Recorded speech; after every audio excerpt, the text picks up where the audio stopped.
real No, quick. you didn't Yeah. warn me. You didn't warn me about that. Can you guys hear me okay? Yes, ma'am. Good, because sometimes it doesn't work real well. Well, First, it is yours. thank you for allowing us to be a part of your luncheon today, because I know that you all have busy lives also, and I also want to say thank you for what you're doing for our students, and your role is important. And so I don't want you walk away today to think that, we're the miracle workers, because you guys really are the people who make a difference in our students' lives. And so thank you for doing that. Not all of the school social workers are available to join us today after Snowvid. A lot of us are really swamped with trying to get the resources out to our families as they're experiencing a lot of aftermath from this storm. So as you well know, but I wanted to introduce and let you kind of see who part of my team that is here and let them introduce themselves. And so I have 3 of my team that are available to start. So we'll start with Alice, and then Maria, and then Sara Reiling. Oh, and also tell a little bit. So I'll explain a little bit more, but tell where you came from prior to AISD. Okay, I almost forgot to unmute. I'm Alice De La Garza, and I came from New Horizons. I worked at New Horizons for almost 11 years. Not 11 years, sorry, 9 years. I don't know where that came from. Worked in the prevention part, did counseling with at-risk youth and that kind of thing. And I dabbled a little bit in the child placing agency portion. So I'm a little familiar with what's going on in CASA and all that kind of thing. So I'm excited to hear more about y'all though.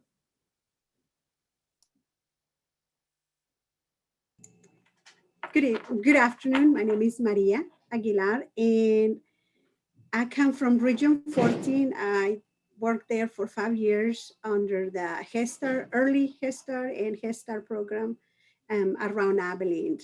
We travel from Comanche all the way to Sweetwater and then to Haskell in this way. So I work with kids and I love doing that, working with the families too.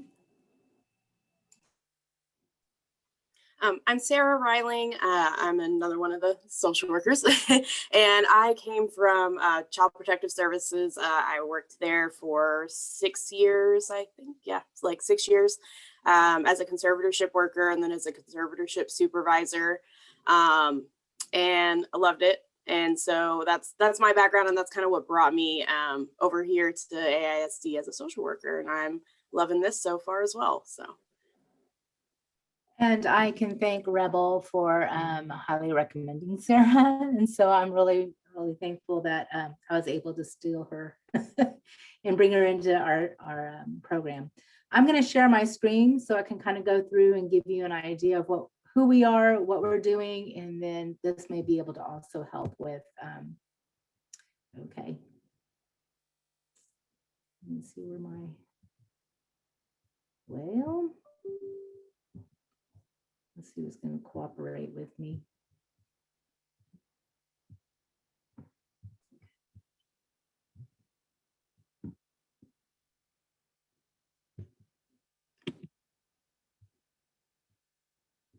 I promise I can be competent.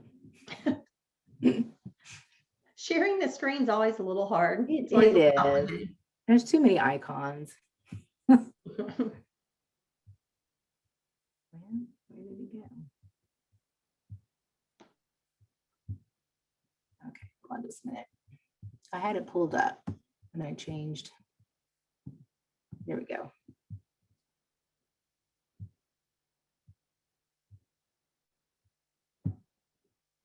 Well,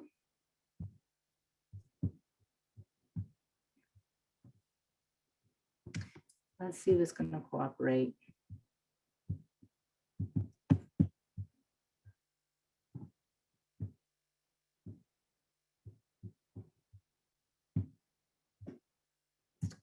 My Zoom is, oh, here we go. Let me go full screen.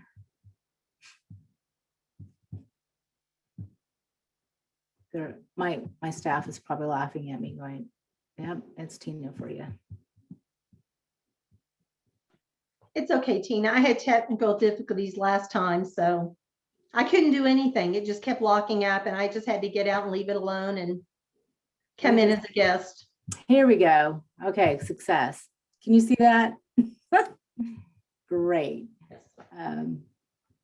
We will present.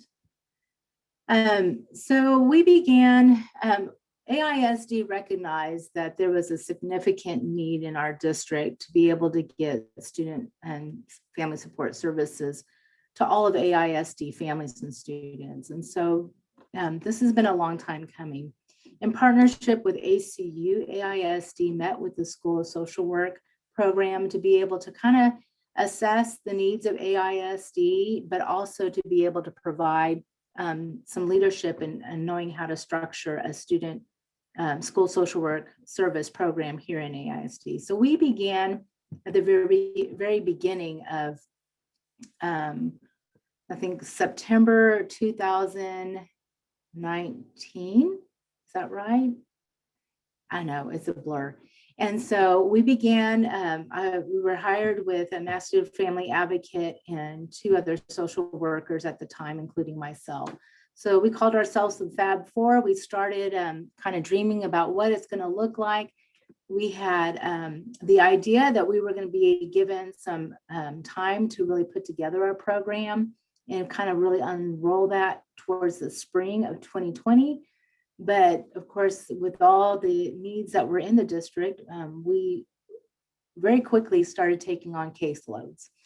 And so the way we began really didn't give us time to really get our feet on the ground, but we took off running, and it's been a run ever since, and we're really great to be a part of it.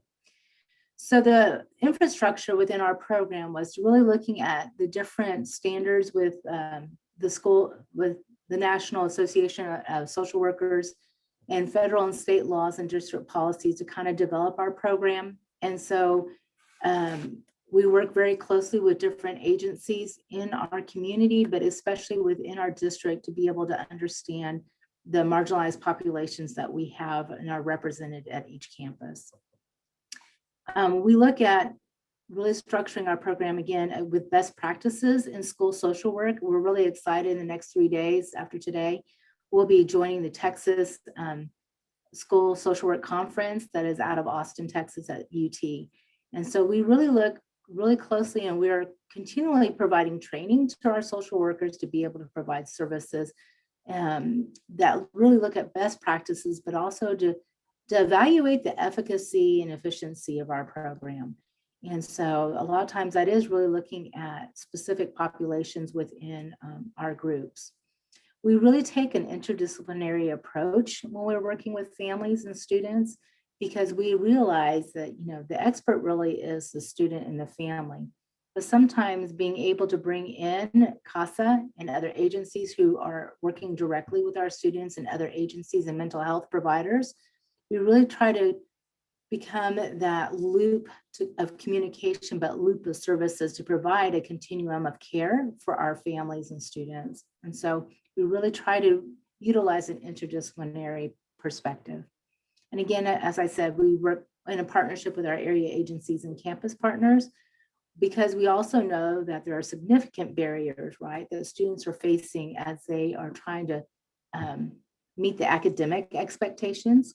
And as we know, and a lot of our social workers are trained in trauma, we understand that trauma really does impact their daily living. And so we really try to use this infrastructure in our approach every day.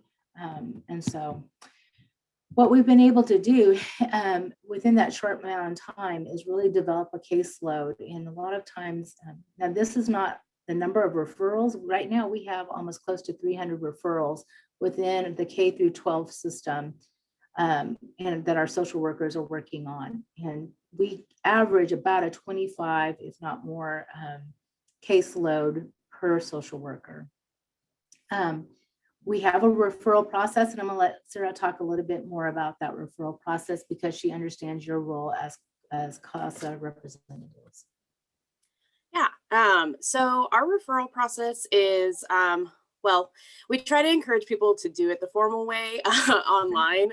We have a online referral that's Google Forms, and it's very detailed, and we ask a lot of information, which really helps us when we first get the referral, just to know where to start, who our collaterals are, if you want to use a CPS term there, our collateral contacts, to kind of gather some more information. Just to see what's going on.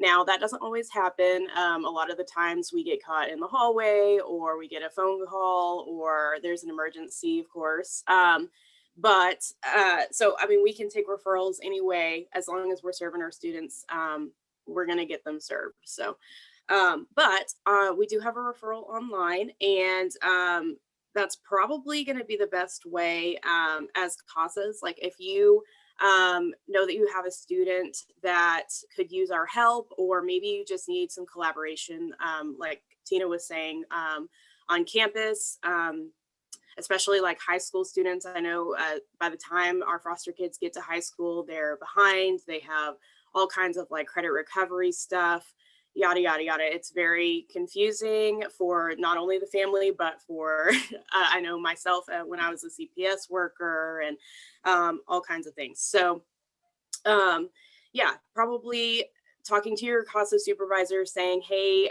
you know, I have a student in AISD. Maybe they're new to AISD. Maybe they're not. Maybe they've been here the whole time, but they're struggling, something like that. You feel like it would be helpful for us to be involved, then please do refer to us. I don't know, Tina, do you want to share the like website and how to get to our referral? Yes, and so we're in the process of getting that completely. It is going to be posted. I have one of my other social workers working on it. We took it down for a brief second, but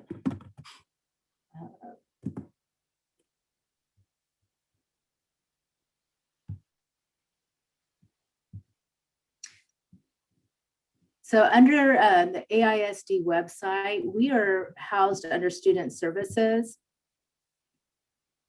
And this is also another great resource for CASA also, because we have community resources that are listed here. But under Student and Family Support Services, we have 3 tabs, which is our homepage, our community resources, and then we have information about the online learning. But if you'll scroll down, you can see Diana's going to be putting in our community resources also. If you're working with any families, right now there's a winter storm, just a side note, assistance gives you some information on all the federal and local resources to assist at this time.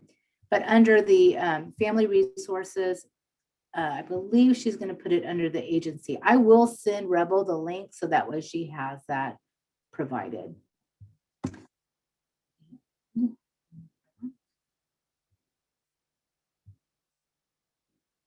Okay, is that back to the main PowerPoint? Okay, does that help? And so that information will be sent out so that way you can have it to be able to make referrals. Yeah, but I just wanted to add, at any time, if you're not sure, or if we're already involved with a student or something like that, I mean, you can always give us a call. We are, I don't think we kind of explained this yet, but we're based out of elementary schools. We're all assigned a certain amount of elementaries, but then we serve our students secondary schools on up. So like if they went, for example, I'm housed out of Bassetti. So if I have a middle schooler or a high schooler that went to Bassetti, then I would also serve them at the middle school and the high school. So it just all is determined on the feeder school they came from. And our goal is to have one social worker in the life of a family, because they have enough people already involved sometimes in their lives, and we don't want to overwhelm them. But also the consistency of being able to understand a family unit, since most of the time we approach it from a systems theory and family systems theory. And so we want to be able to assist an entire family unit versus just an individual. And then to have varying social workers would be just overwhelming. And so we have a lot of work in progress still because we really are a new program. And as we've have learned through that first year, some of the things that we need to improve. But even with the second year now the benefit was after the first 19 to 2020, AISD went back to the school board and advocated for us to be able to hire additional social workers. And I'm extremely grateful for that because in a district with the size of about 15,000 students, 3 social workers and 1 master family advocate was just not enough. And the needs are great. And so I was able to hire 3 more. And so Sonia Besant arrived, and I'll show you a little bit more about our team. But Sonia Besant came to us from Pioneer Baptist, and then of course Sara Reiling, and then Emily Gurley graduated from Baylor and their social work program and came back to Abilene. She's an Abilene resident and has been for many years. So we were really great to have her. So in the process, we've been working through trying to develop, like, what are we doing? So we continue, like I was saying, with professional development. And Alice can talk a little bit. I'm going to put you on the spot, Alice. In that professional development, we have been working with New Horizons in the Kinship program as they're beginning to develop a grant-based program. Do you want to give an update a little bit about that, Alice? Yes, if I can unmute. So New Horizons Kinship program, they are looking for families that aren't necessarily always formal kinship. So they may not be through the CPS system. It may just be, very informal. A child was left with grandparent or aunt or uncle, and they're wanting to really help the family as a whole. So they wanting to, if they're needing basic needs, if they're needing support in school or counseling or that kind of thing, they're wanting to be able to hook them up with the right agency or service. And so they're going to utilize us to be able to identify those families for them. They sent us actually yesterday, I guess the referral form that we would be filling out with the families and then sending to them for them to make contact. Great. We're also working on our own policies and guidelines as we begin, to develop AISD to have a more solid program. One of the exciting things is that we have 2 universities that have social work programs. And so we are utilizing their interns to be a part of and to be able to hopefully, as I say, raise up some more school social workers, whether they serve in AISD or other districts here in the state of Texas. And so it's been pretty exciting. One of the things that we also need to do is really look at the need assessment as a whole. We know there are some gaps in services for our district, and being able to really assess where those needs are is a plan of ours to kind of start that here next year. This is not the year to start anything with the last 2 years having been a little bit difficult with all the different things that we're trying to face with families. And then also being able to provide data to the district is really important. So as we work with families that are in the foster care system, really, can we say that we're able to show how we're caring for these families and for their students, and being able to show something I would love to be able to see at some point where we're tracking our intersection with these students to be able to say, we're getting to see them also go on to college or to professional careers, or getting them into technical schools after high school. And then also we work very, very diligently to be sure that whatever services that we're providing, that they're evidence-based interventions. And so we continue that. And part of that is also intertwined with our professional development, but also to spread awareness. I think it's really important that not only our agencies, we work very closely, again, with our mental health agencies, but again, like with CASA, so that we're here. But also, here's a prime example of working with Hendrick Hospital and the social workers there, in case a parent is hospitalized, that we become part of that discharge planning process too, so that we know that the student is being supported in the event that there's a crisis. So as we look towards the future of, I feel like there's some, I missed a couple slides here. we know that there's a need for school social work services that is never going to go away. Because we know that we need to start continually addressing the mental health service gaps. Our community, we know this from working on our end as we do referrals out to our mental health providers, that they are strapped and they are full. Even the private practitioners are now having long waiting lists, especially for adolescents. So how can we in macro practice really start advocating to see if we can't help support other agencies to recruit, because there's a great need for mental health here in Abilene. And we are partnering, FYI, with Texas Tech for a, they call it the Carter programs, where they provide counseling free to students, and they provide 4 sessions. And those sessions, then they will come to the school if a parent or a CASA volunteer or somebody will be with it. It has to have an adult person that has the legal rights to be there. And they'll provide counseling for those students. And it's been a great resource for us. But additionally, the benefit with working with Texas Tech is that they have an ECHO program, which is kind of their sister program, where they have adolescent psychiatrists. And the adolescent psychiatrists can actually partner with the primary care physicians and reviewing medications and kind of coming up with a plan and being sure that the medications that they're using is best for that age population. And so we connect our families and students with that program. And after 4 sessions, if they have continued needs, then they do the case management and finding additional counselors to continue services. But they also, if they cannot find somebody, will continue to meet with that student. Sarah has had a lot of positive interactions with Texas Tech and the services that they're providing.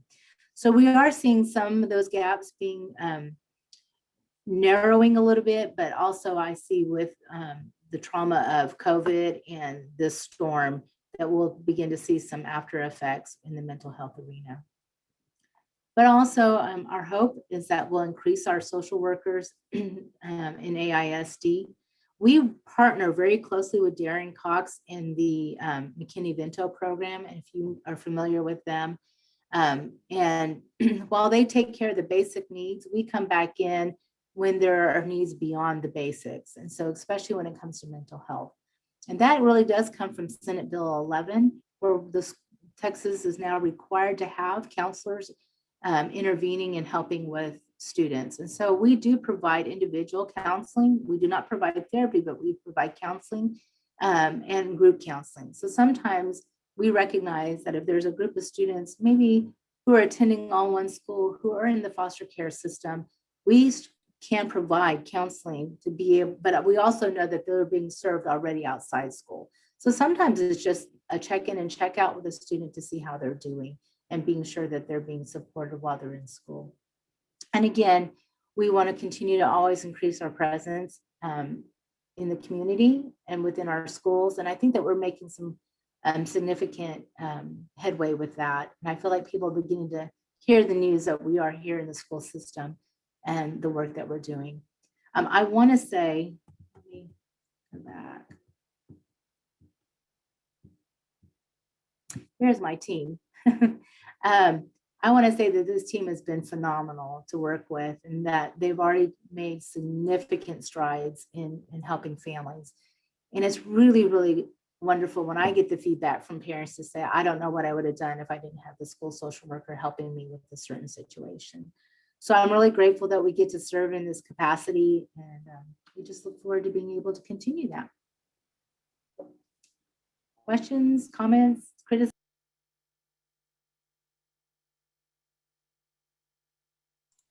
Tina, I think there's one question in the chat. It says, please describe how you're coordinating services with campus counselors. That's a great question. So the school system as a whole looks at a multi-tiered system, right? So multi-tiered system means at the very basic, we are serving the general population. So that's where the school counselors really kind of work within that area. And then we start working with students on that tier 2, tier 3 who need more group and individual support is where we kind of get involved. We always coordinate with school counselors because they are on campus the majority of the time and have more information on a student to be able to help provide us with some background. But also, though, a lot of times the school counselors are the ones that are referring back to us to be able to take those tier 2, tier 3 students. And again, it's a partnership, and we have a pretty good partnership with our school counselors. Was there something specific? That was David Baum that asked that question. I'm not sure if he had anything specific or not. Tina, so I know that are you on, David? Okay, I guess not. Yes, yes, I'm on. No, my thought behind that was that I used to work with the counseling program in Abilene. I was actually the director of guidance many years ago. And at that time, I was one among many because my department was under student services. I was one among many who was encouraging the administration to consider social workers. And so I'm delighted to hear that you guys are finally in the schools and you have a program. I think that's wonderful. My big concern was over the years when I was there, one of the things that counselors spent a lot of their time on was the administration of statewide assessments. Mhm. And I just was hoping you guys might be coordinating with them in such a way that possibly they got more time to do some individual counseling themselves.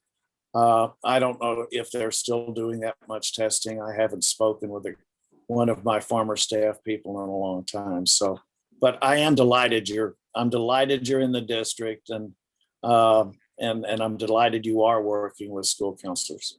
Well, thank you. Yes, they are still taxed with testing. But a lot of times what our school counselors are doing is much more classroom insertion counseling and social emotional learning at, on a greater level. As far as the individual counseling, now in our high schools, we have the SAS counselors where they do a little bit more individual counseling, which is great because it takes off the pressure from us but sometimes even then they'll refer back to us because we're trying to connect a family unit to get services, or maybe the student is needing additional services outside of the school environment. So Jennifer Seekins, who is the counselor coordinator, and she's also the dean of Holland Medical Center, she and I work very closely and are very strategic partners when it comes to intersecting counselors and social workers. I will say we've been well received. I think at first there was a little bit of confusion, like what are social workers doing in the district? But in the same breath, as we explained to them, our role is not to put more work on you. Our role is to help take some of the work off. And again, we come from a different paradigm. And so we look more holistically at and not that counselors don't, because I was married to an LPC, but it gives them the opportunity to take care of the administrative pieces that they have to do, which really does consume the majority of their, but they are required to provide SEL, but we do partner in that also. And so a lot of our social workers will partner with a counselor to do a group class. We've been doing some, Sarah and Emily Gurley and Diana Hall have been really working with middle school girls. And also grief and loss support groups. And so it's been great. If it was my dream, this is my dream, if we can do that, I would love to start seeing some after school programs where we're able to spend with kids outside of the academic day. So that way we have a little bit more free time to really get to know kids and be a greater support. So that's in my future plans to see how we can unroll that a little bit better. So Tina, when we talked last year about this, and as she mentioned, I found out about the program because Sarah applied, and I was one of her references. And so Tina and I were talking, and I think we ended up on the phone for probably an hour, because as soon as she started talking, I had to know about this program. And if I understood correctly, the idea is you guys are identifying children or students that could be at risk, or someone's identifying and referring them, and then you're engaging the family. So it's not just working with that child one-on-one, but it's engaging the family to make them stronger, healthier, identify those problems, get them the right kind of help. Do I have that correct? That is absolutely correct. And so I think to put it in perspective, so we are the link between family, student, community, and school. And so a lot of times, you have to look at all those variables to really assess and understand where a student is functioning and how they're functioning. And so sometimes, right, they may function well at school. I mean, we even have kids who function very well at school, but the home environment is very difficult, and there's a lot of stress factors that are going on at home. And so we again come around, we call it kind of a wraparound service, right? To be able to see what's happening and to see how we can help. And we have a new program that's collaborative family engagement, and Wendy Hollabaugh here is our coordinator for that. And so it's a similar aspect where we're trying to engage that family more, because we don't want them to be back into care again. We want them, to be strong and get the help, the wraparound services they need. So Wendy may really want to connect with you and see how we can kind of partner even in a more in-depth way. Right. And let me speak towards the academic side of things also. So sometimes the school social workers have a better idea of what is contributing to the academic barriers that students have, and we get to advocate. This is the best part about our jobs, to be sure that students are being placed in the right environment to be able to, for them to be successful. And sometimes, let me think of a good word here. Sometimes we have to advocate a lot to be able to say, really, let's look at some other things that may be contributing, because the student may thrive better in a different classroom or a different environment. And we're not afraid. I would say that we're pretty strong individuals who are diplomatically, I'm trying to keep my poker face on, to be diplomatic enough to say, look, we have more information that might contribute to a different outcome. And so that has really helped sometimes transfer kids into a therapeutic environment, which is much needed. And so it just really depends on the students. As far as our children in foster care, Alice really does have quite a few at Taylor, because a lot of our students do go to Taylor. And so she has a great background in being able to really assess and say, look, there's some things that we need to really consider, so that way we get them the best education that they can have. So if we have a foster child that's in AISD, then we could reach out to you guys, just evaluate, even if they're not officially referred yet, we could evaluate their needs, kind of talk it out with you. Absolutely. Then we can make that referral if we need to. And if they've already been referred, we can talk, communicate, collaborate together. Correct. And again, there's, some consents that we have to do and all that wonderful thing, but yes, absolutely. And again, as we approach it from a partnership side, because when you work with your families and your children, then you have a greater perspective sometimes that we don't get to see. And so having a better picture of every aspect of their life really does help contribute to us being able to serve better. Well, and I think that's the goal, is that these kids that we specifically work with that are in foster care, they've been traumatized, their life's been upended, nothing's normal. And so if we can partner together to make them more successful, then that's what's important. We want that good outcome from them. We want them to be as healthy and as whole as possible. So I think it's wonderful that we have this resource available, and that it's just another way, more people on their team, the more they have on their team that are urging them on and pushing them on and helping them succeed, then it gives them a better chance. Right. And we also are part of their ARDs sometimes. And so if they're on our caseload and there's an ARD meeting, you know, we participate in that also. And they have the option to, you know, families have the option to utilize social services. So. That's great. Well, guys, do y'all have other questions? I don't see anything in the chat box. While they're thinking, I wanted to know if you could go back to the comment, the point you made about the Texas Tech, something about the med evaluations. Could you clarify that a little bit? Absolutely. And I can, Rebel, I don't mind sending you that information so you can have it. Okay. So Texas Tech has, and part of their grant is that their child psychiatrist is stationed out of Lubbock. And they serve, I don't know how many, I can't remember how many counties they are serving in the state of Texas, but and in fact, I'm gonna let Sarah talk a little bit more because I believe, Sarah, are you there? Oh, there you are. Yes. Did you had that happen, correct? You've worked with where a family has access psychiatric services through? Yes. So they have two different programs. One's the Cater program, which I have referred a couple of families to and really liked.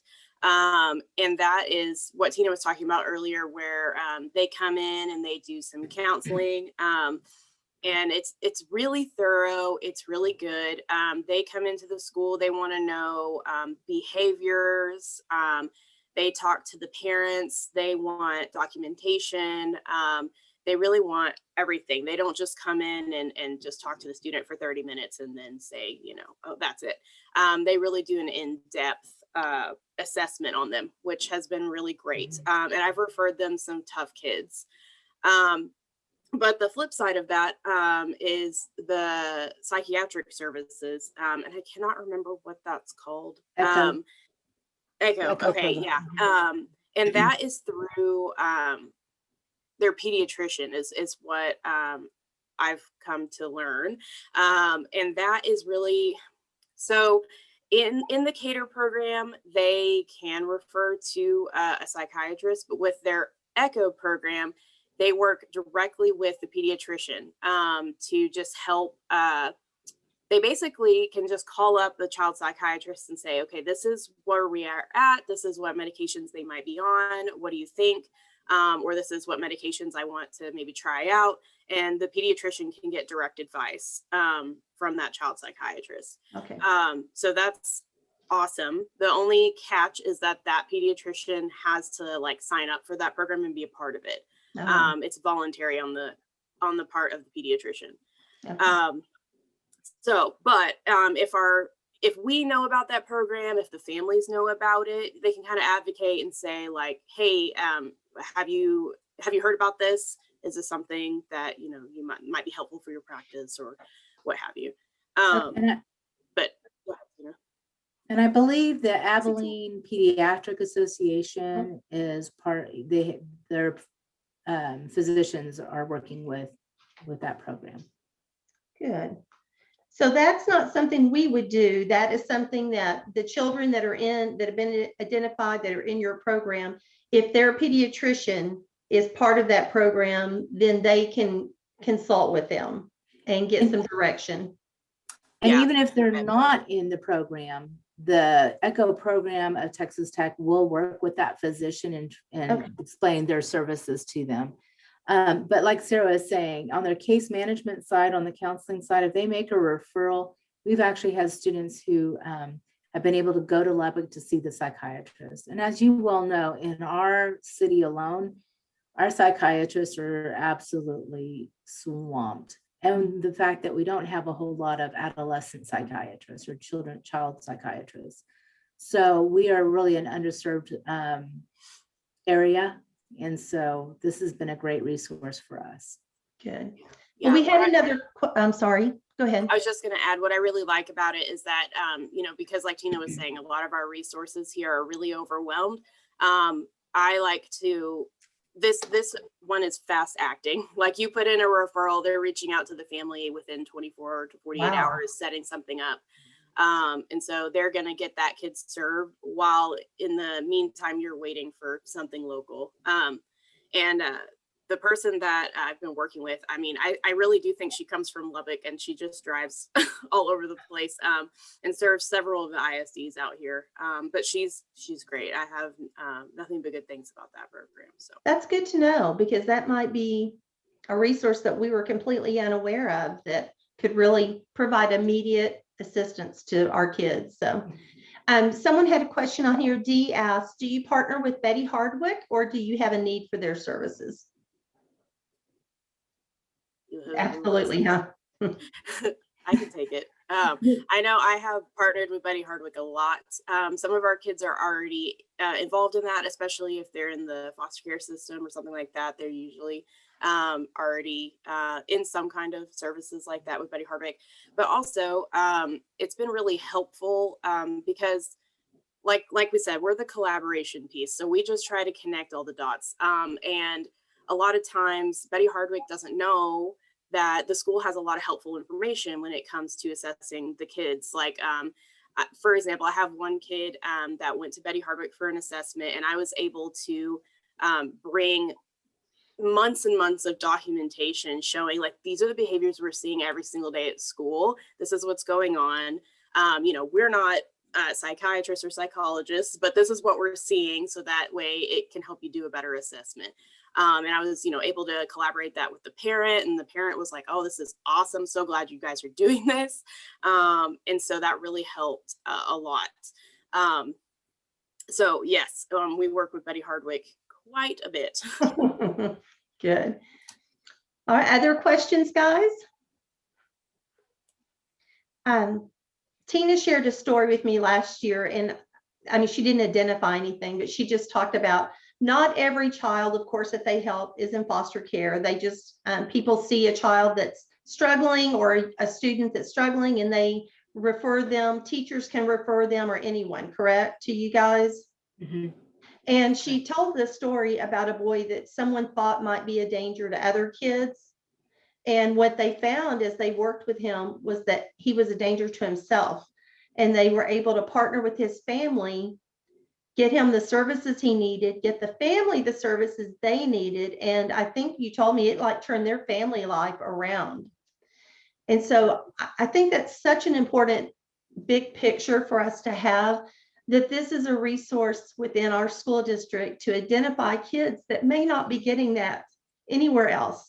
And if you have a child that's thinking about harming themselves, or they're just not fitting in, or they're struggling, if we can get them that help to help them be more confident and more successful and work through their issues, and then make that family stronger, I just think it's absolutely amazing. And I think you guys are a huge blessing to our community and to our school district.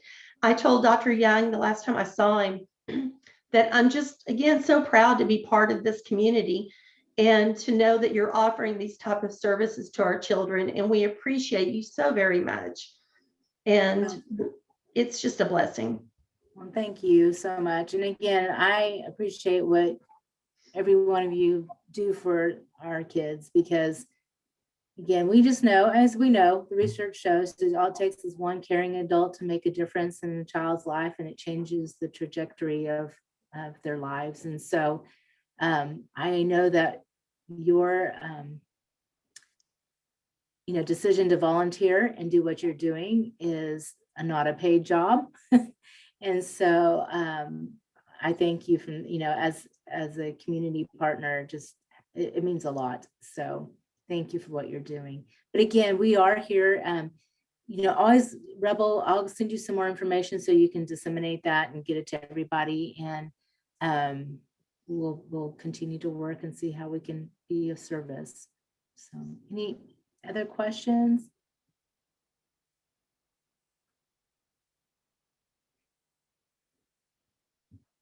Oh, I do have a question though. I have one for you guys. I was telling Sarah yesterday, saying I have a question for everybody.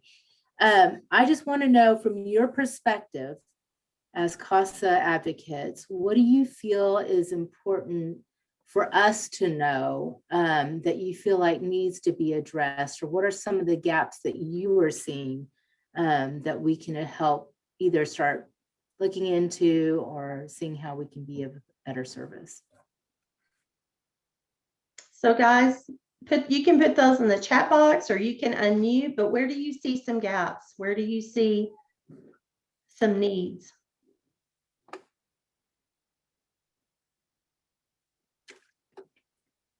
Anybody want to speak up or put anything in? I think everybody has been dealing with this just with COVID, but I know a lot of our kids, for some reason or another, are having to do school online. And so I know sometimes with the kids being online, there's just a gap between the teachers and the wraparound services that they're offered. So that's been difficult for some of our kiddos.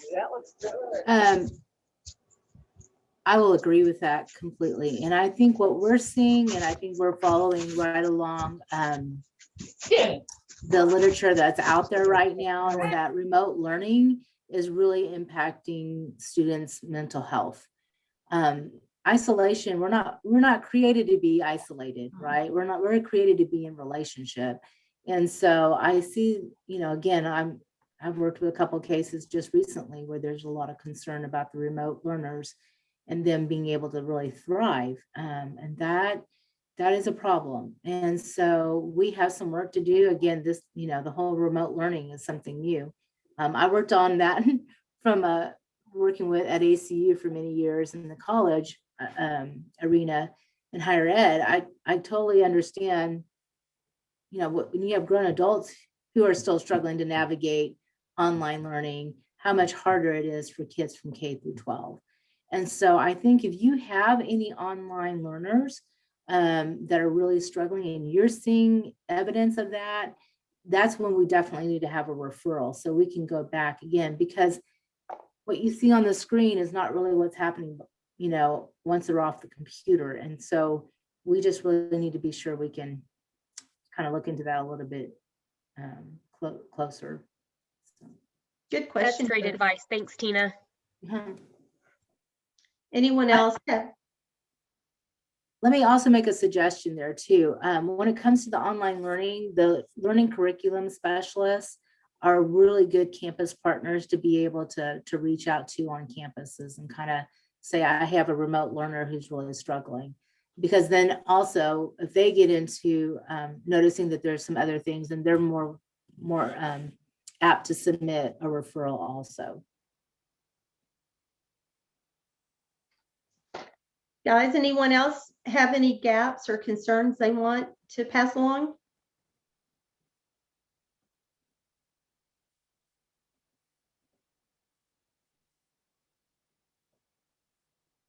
It's a quiet group today, Tina.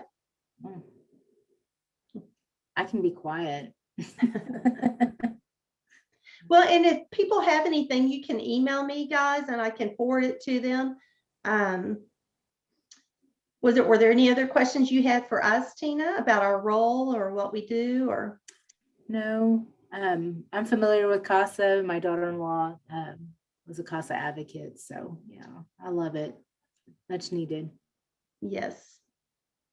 Well, guys, unless there's anything else, that's all that I have on there.